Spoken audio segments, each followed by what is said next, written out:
Good morning, everyone. It's Joker, and today we are back with another slime video. And now that we're about halfway through May, I figured now would be a good time to release kind of like the next level of the what players should focus on. So we did this early in the meta, like with the what new players should do, like things to get jump started in and to help progression early. Now I'm assuming that you've played the game a bit more, you understand the mechanics a bit more, and now it's time to move forward in the process of gaining more experience, taking on slightly more difficult things or things that are a bit more niche, I guess, is concerned, but not quite end game level either. So you're not doing like dire 2 beatdown battles, or you're not sweating out in Jubilee or stuff. But this is supposed to be that kind of mid game option to kind of check your progress, essentially. So I'll go over a number of topics here. There will be timestamps down below. And again, this is not an all-inclusive list. You may be a bit behind or maybe even a bit further in than some of these topics I'm about to cover are. Just, this is a very basic generalized guide to help people understand what I personally would consider mid-game level events and things to focus on. But you could be beyond that at this point. I'm not really sure. But let's just go ahead and jump in. All right. So the most important thing that I think mid-game players should be focusing on is gear. Gear is one of the biggest kind of hurdle for newer players to cover to get their EP requirements higher, to really have their teams get some nice stats and everything. So in the beginning, you were making the 1 star, 2 star gears for your characters. Okay, fine. Now, when you've reached mid game, you should be able to farm up a few events that give you the materials to make the 3 star level gear. So the charms, the weapons, the books, so the cores and the high quality fangs and high quality accessories, whatever they're called, high quality feathers. You should be gathering those materials, and you should be starting to make 3 star gear and leveling it up into 6 star gear. Not just for your mainline characters, but for all of your characters, all 10 slots. So, like the 6 star space sword. I don't have a lot of old gear nowadays, but essentially you should be getting at least 6 star gear. The awakening part of the gear, the purple stars, is a little bit more geared towards end game because you do need to unlock a few things to be able to do this at all. But if you can get 6 star gear, 6 star weapons, if you can get 6 star jackets on all your characters, like these jackets right here, and then I don't think I have any of these. Oh, maybe I do down here. But if you can get 6 star gear on all 10 of your characters, not just your frontline, but your supports as well. So you have a nice full team, maybe not this exact team, but Milim has gear. Milim has gear. Gazel has gear. All of your characters have gear. That will really, really boost up your EP and how tanky you are, because it's important that the mainline units have gear. Like, very much so. But the support characters, they give them stats. And the more stats that these characters have equals the more stats they give the main character. So if you can get all your characters geared up, dark gear, earth gear, specifically like what gear they require. So this Milim would want a dark jacket and a dark claw weapon. Okay, great. And then Earth Milim would want earth gear and an earth claw and an earth jacket. And then Gazel wants a light sword and a light jacket. Like, these are the things you should be looking for. No more of this 1 star bracelet kind of shenanigans. No, no, no, no, no. You want very specific elemental and weapon type gear for all of your characters, and that will really boost your power versus what you were doing a couple weeks ago.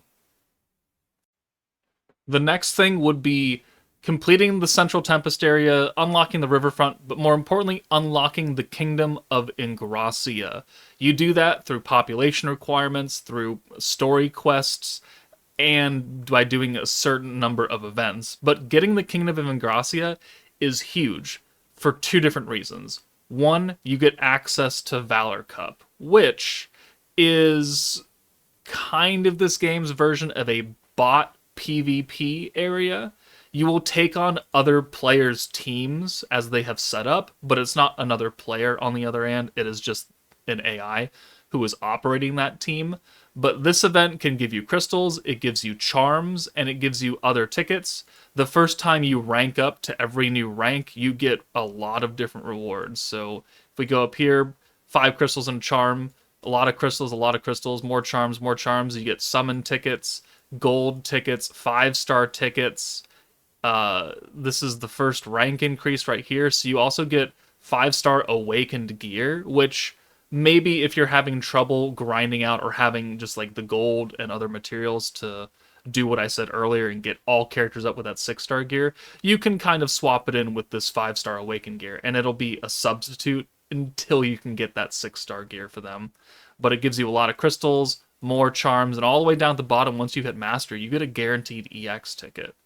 And then you get weekly ranking coins, you get weekly defense coins, which you can take into the Valor Cup shop and buy gear for your characters. So you can buy hammers, you could buy elemental jackets and cores and other materials to help you on your quest to get your team fully geared up.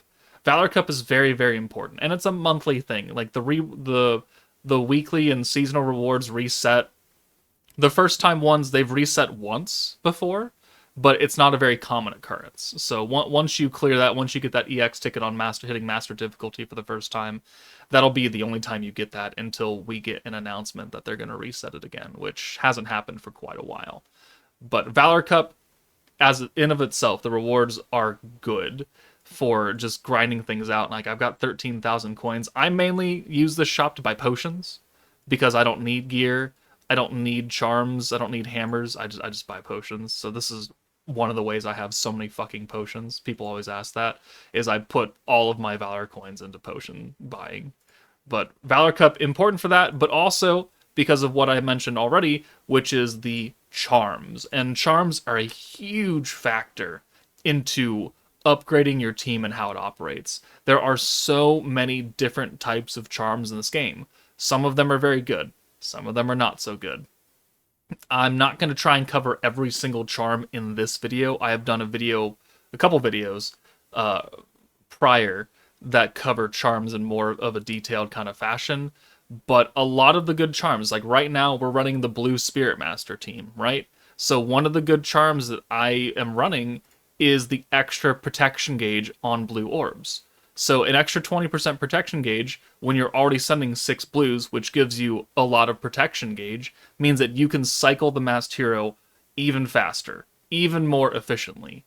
Or, on the other hand, you could do something like an earth attack charm because the enemy or your people are earth focused, right? Leon, and I'm assuming this Reamer that's coming, is going to be earth, so you want to give them extra power. Or if you're running the Warrior's Mind team, you give oranges extra protection gauge, and that will help cycle Shuna even faster. There are a lot of charms that are very, very important to helping your team operate much more smoothly.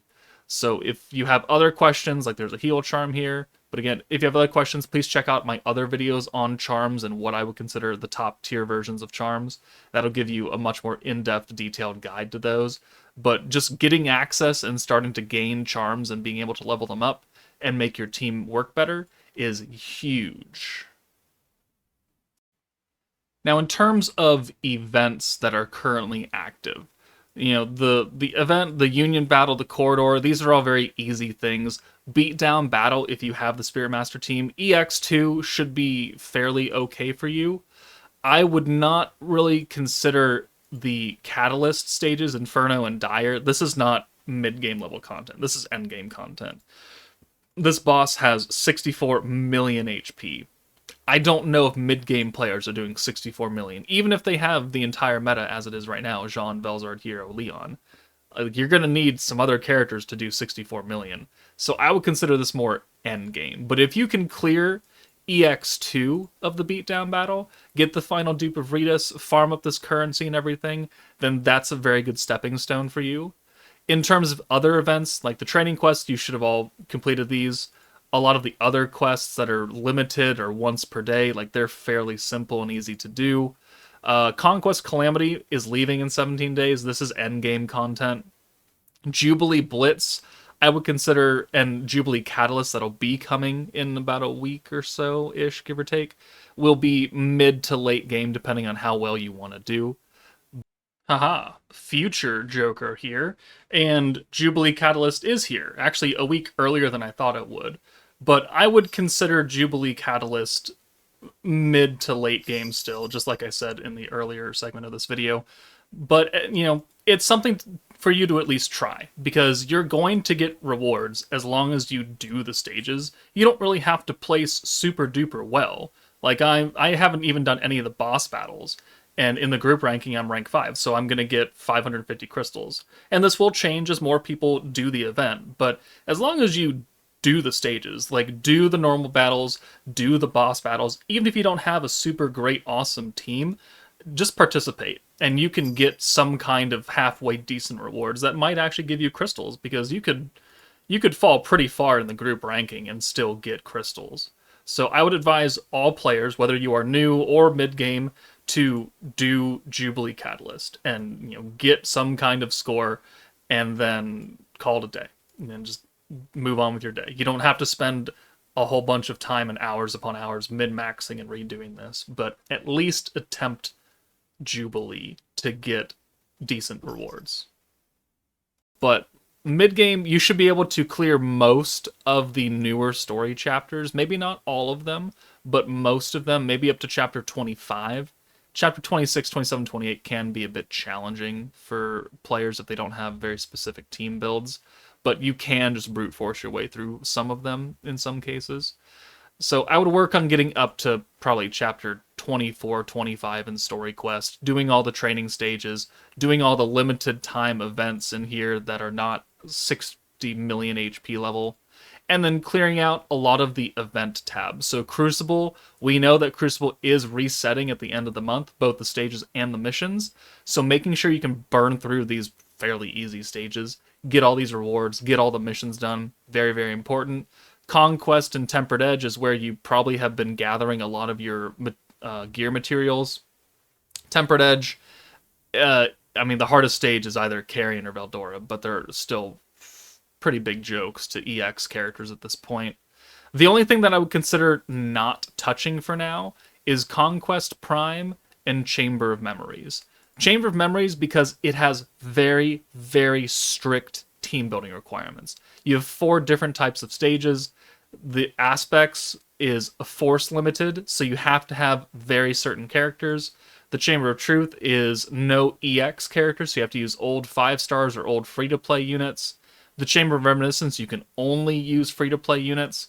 And then the Chamber of Training, you can only use 4-star units. So this is end-game content. Like, if you think that you can get by with a bunch of the free-to-play characters out of the flashback shop, then by all means, you can try and take on the Chamber of Reminiscence stages. But Chamber of Truth, Chamber of Aspects, probably a bit out of reach until you have a much bigger box selection and can actually build teams that are based around Primal Demon or Tempest Elite or New Year's Blessing. Like, they're pretty strict. And they're not exactly the most easy things either in terms of mid-game content. So I would avoid Chamber of Memories for now. If you want to try it because you think you have the teams, then certainly try your best, but I can't guarantee any success. And then also, Conquest Prime is another limited team building event, but it gives you these Litho Valors, which are used for Valor Cup gear. Which Valor Cup gear right now for mid-game players is absolutely not necessary. Only end-game sweaty people have Valor Cup gear because they're trying to min-max stats and how much HP and defense and how much damage they take. That's only for people that are really trying in ranked Valor Cup. It is not a mid-game or early-game player-focused thing. So I would avoid these stages for now. You have to have very specific teams, like only greatsword units, only katana units, etc., etc. So avoid Conquest Prime, avoid the Chamber of Memories until late game. But everything else in here, you can go ahead and try and clear out. And then again, training quests, story quests, these should all be taken care of. And then I think the final thing is to join a union. Whether you start your own or you go find one on whatever server you're on. So North America server players join a North America server union, sorry, or Europe joins a Europe's union, or Southeast Asia joins Southeast Asia's union. Whatever works for you. But joining a union does have a number of benefits, like these free rewards, like these boost icons that they can give that can give you extra attack or extra damage in certain events. And then you could also buy things out of the union shop. So I would very much tell players to join a union as quickly as possible and start gathering stuff up. We have those current union battles that are going on, which can give you extra currency to give to your union and use in your union. So you can actually make use of that kind of stuff. But join a union. It doesn't have to be a super big one. Just join one and you can start getting some kind of rewards out of it. But other than that, Tower of Isis, it is another kind of mid to late game focused thing. Maybe the early stages right now is very much early game, but once you get higher than I'd say floor 45 or something, it becomes a bit more mid to late game. But a lot of the early stages, like a lot of them have just free ones. They're not very hard to do. You can kind of brute force through with any halfway decent team. They don't have that much HP. Look at these EP requirements. Soe has 100,000 HP. So Tower of Isis, start climbing that and getting the rewards out of the chests. My Discord has a channel with all of the fully unmapped or fully unlocked tower maps, so you can kind of pick the best route to get all of the chests and get to the boss and progress your way up. But I think apart from those things, the most important thing is making sure you have gear for all your characters. If you can get 6-star gear, and if you can start getting even awakened gear, if you are at that point already, I don't know if you are, but getting 6-star books, 6-star jackets, 6-star bracelets or earrings or whatever, these, I mean, I think probably the best ones to get are the bind ones right now. So these earrings right here, probably the best ones to make generically, since bind is a lot more common now than stun.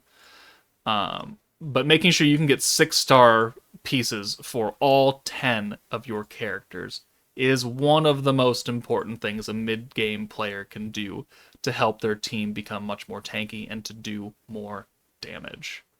But that's my mid-game kind of list of things players should be focusing on now that they've progressed a bit further, now that you have a better understanding of how the game operates. If you found this useful, please let me know in the comments. If you have anything else you want to add as a mid-game player that you found you should focus on, that you want other players to know about, again, please put that in the comments.